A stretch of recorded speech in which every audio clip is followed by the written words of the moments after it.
Salam jumpa pecinta catur, kembali lagi di Catur Talk Indonesia. Kawan-kawan, pada kesempatan sebelumnya kita sudah membahas Magnus Carlsen menghadapi Vladislav Artemiev, di mana dimenangkan oleh Magnus Carlsen. Perlu diketahui ini adalah gambaran dari hasil turnamen ini. Oleh karena itulah, di sini saya akan mencoba menjelaskan permainan antara Hikaru Nakamura menghadapi Vladimir Fedorcev, pecatur hebat Rusia. Dan di sini adalah dimenangkan Hikaru Nakamura, dan di sini saya memilih salah satu permainan pada game pertama di dalam 8 ronde ini. Oke? Untuk itu tetap di Catur Talk Indonesia.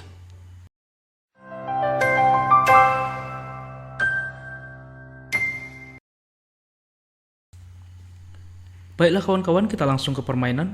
Di sini Hikaru Nakamura sebagai putih memulai langkah dengan pion ke D4, kuda ke F6, C4, E6, kuda ke F3, D5, kuda ke C3, dan kita lihat bertransformasi kepada gambit menteri ditolak, C6, yaitu dengan jelas menunjukkan pertahanan semi Slav. Gajah gigi 5, H6.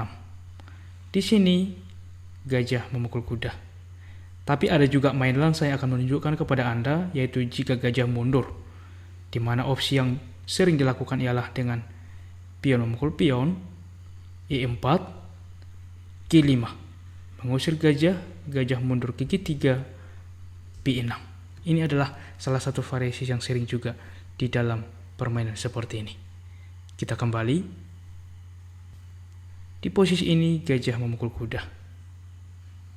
Menteri memakan, E3, mengaktifkan gajah, kuda ke D7, gajah ke D3, pion memakan pion, gajah memakan. Kita lihat teknik dari hitam, di mana memanfaatkan tempo, di mana gajah 2 kali berpindah.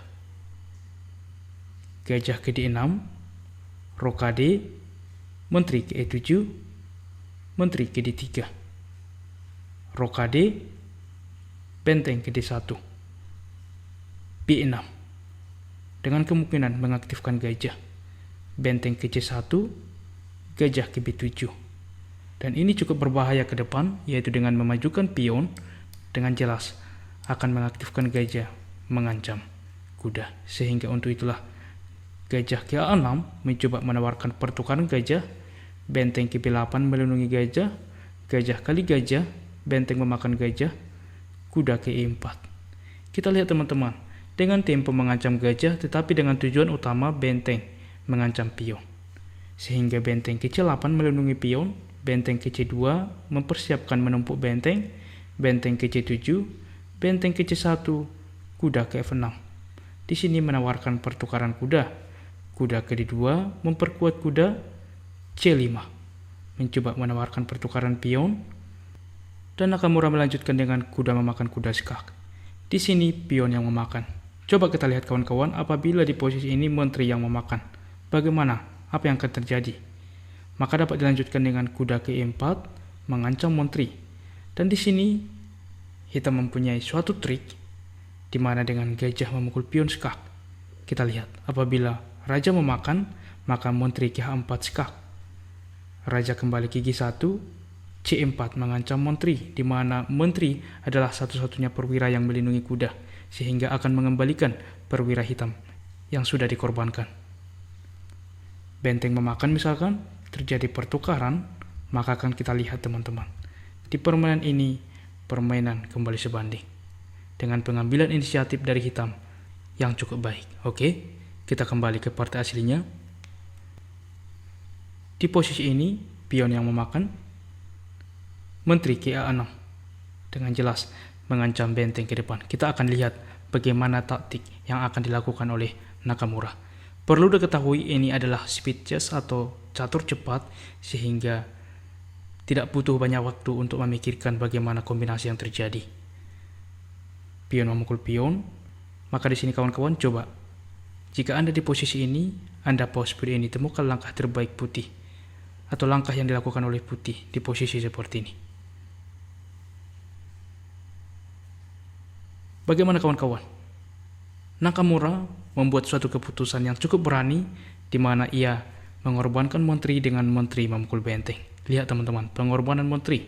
Dan ini dengan skak. Benteng memakan skak, raja gigi 7, pion memakan. Kita lihat bagaimana Nakamura memperhitungkan dengan kalkulasi ini. Permainan berlanjut dengan gajah ke F4 dengan jelas mengancam kuda. Benteng ke C2 melindungi kuda, menteri ke B4 menambah tekanan, kuda ke F3. Menteri ke A5 dengan jelas mengancam pion G3.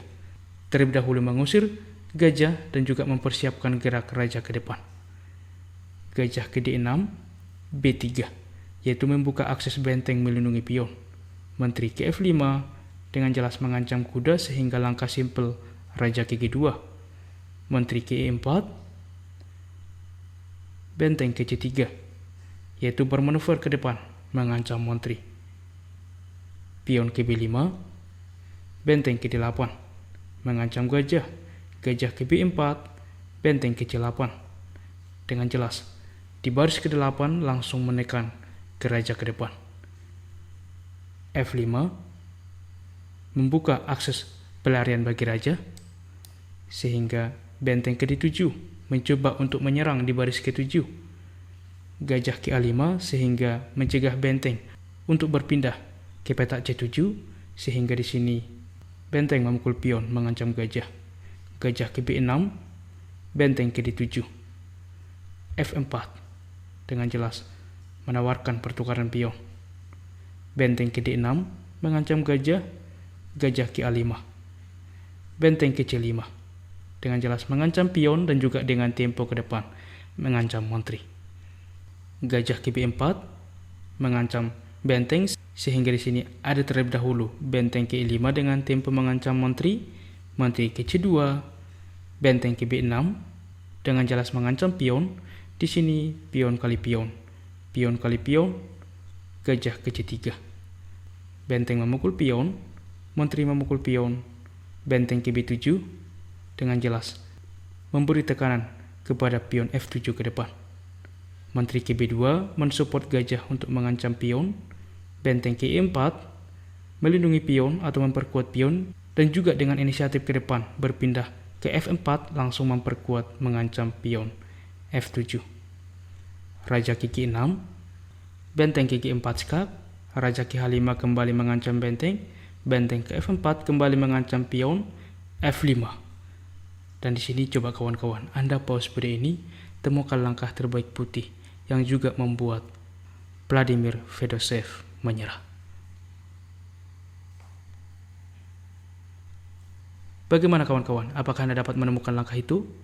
Ya benar, dengan benteng gigi 7. Dan tepat di posisi ini, hitam menyerah. Karena jelas, apapun langkah dari hitam selanjutnya, kita lihat treatment di sini sudah dibatasi sehingga benteng akan ke H4 dan terjadi skakmat. Sehingga skakmat terjadi tak dapat lagi dihentikan. Bagaimana kawan-kawan? Permainan yang cukup menarik dari Hikaru Nakamura. Dan dia akan bertemu melawan Wesley So, sedangkan Magnus Carlsen bertemu menghadapi Maxim Fakir-Lagravi. Kita akan lihat siapa yang akan maju sampai ke final ke depan. Silahkan tuliskan di kolom komentar siapa pecatur dukungan Anda untuk maju sampai ke final. Dan demikianlah permainan hari ini. Dan seperti biasa di akhir permainan kita memberikan fajil. Selamat menjawab di kolom komentar. Ini dia teman-teman fajilnya, temukan langkah terbaik bagi putih dan memenangkan permainan. Silahkan tuliskan jawaban Anda secara lengkap di kolom komentar dan kami akan memilih dan mengepin bagi jawaban yang benar sehingga dapat dilihat oleh semua sahabat pecinta catur. Baiklah kawan-kawan, demikianlah permainan catur dari Speed Chess Championship 2020. Semoga bermanfaat dan menginspirasi bagi kita di dalam bermain catur selanjutnya. Dan jika ada saran ke depan silahkan tuliskan di kolom komentar dan kami akan sangat senang membaca dan berusaha membuat requestan dari Anda. Dan mari tentunya kita support terus percaturan kita Indonesia yang semakin jaya. Salam Catur Talk Indonesia, sampai jumpa di video berikutnya. Keep sharing and keep loving. Bye bye.